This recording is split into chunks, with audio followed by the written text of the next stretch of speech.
श्री गोपाळ कृष्ण भगवान की जय। लीळा नंबर 22। आंध्र प्रदेशी तेल्यास भेट।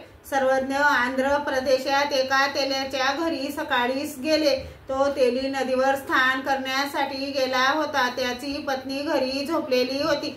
सर्वज्ञ तिच्याजवळ तिच्याकडे पाठ करून झोपले। तिचे पांघरून पांघरले। ती दचकली व मेली मेली हो, माझ्याजवळ कोणीतरी एक अनोळखी झोपला आहे असे ओरडत बाहेर आली। गर्दी जमली। गर्दीतून एक जण त्या तेल्यास सांगायला गेला, अरे तुझ्या पत्नीजवळ एक अनोळखी मनुष्य झोपला आहे। तेल्याने आपला रोजचा विधी नियम पूर्ण केला, मग वाईट बुद्धीने शस्त्र घेऊन आला। सर्वज्ञ श्रीमुख पांघरून निवांतपणे झोपलेच होते। त्याने श्रीचरणाकडे पांघरून ओढले आणि श्रीमुखीचे दर्शन होताच त्याची वाईट बुद्धी मावळली। राग गेला। हातातले शस्त्र गळून पडले। आय्या, माझ्या घरी माझा सिद्धनाथ आला, मल्लीनाथ आला असे आनंदाचे उद्गार त्याच्या तोंडून निघाले आणि तो गर्दीतल्या त्या सर्वांवर रागवला। तुम्ही सर्व जण येथून जा आणि आपल्या पत्नीस म्हणाला, अगं ये इकडे ये, सर्वज्ञ स्वामींच्या श्रीचरणी लाग आणि तुला जितके पक्वान करता येतील तितके तू आज लवकर तयार कर असे तिला आज्ञा करून आपण स्वतः बाजाराला गेला। पूजेचे साहित्य, विड्याची पाने आणि जांभूळ घेऊन आला। सर्वज्ञांना जांभळं समर्पण केली। त्या दिवसात जांभळं निघाली होती। ही लीळा भक्तजनास सांगताना सर्वज्ञ म्हणाले, एक एक जांभूळ मुठी एवढे।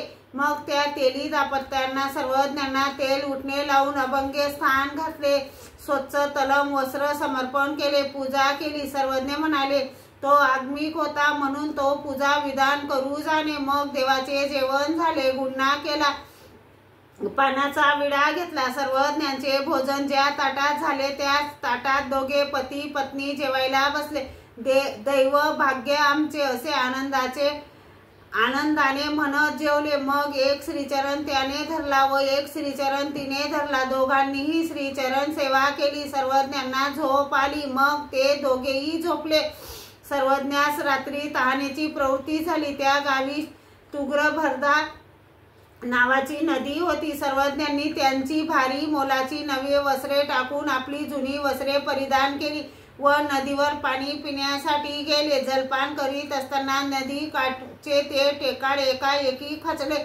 सर्वज्ञ पाण्यात शिरले व तसेच पुराच्या पाण्यावर तरंगत गेले। सकाळी गायी राखणाऱ्या मुलांनी सर्वज्ञांना तरंगताना पाहिले व ती आश्चर्याने ओरडू लागली, अरे माणूस एक पुराबरोबर येत आहे रे। सहजपणे श्रीमूर्ती जेथे काठाला लागली त्या गावी सर्वज्ञ गेले। ही लीळा सर्वज्ञ पूर्वार्धात पांचाळेश्वराला आपल्या भक्तजनाप्रती सांगताना म्हणाले, बाई, आम्हाला त्यावेळी तशी प्रवृत्ती होती की तहान लागली असताना देखील आम्ही कुणाला पाणी मागत नव्हतो आणि आता अशी प्रवृत्ती की आम्ही प्रयोजन नसतानाही तुमच्याकडून काम करून घेतो, जेणेकरून तुमचा कर्मनाश व योग्यता होईल। म्हणून वेगाने कामाला लागा, गुंफा तयार करा। श्री गोपाळ कृष्ण भगवान की जय।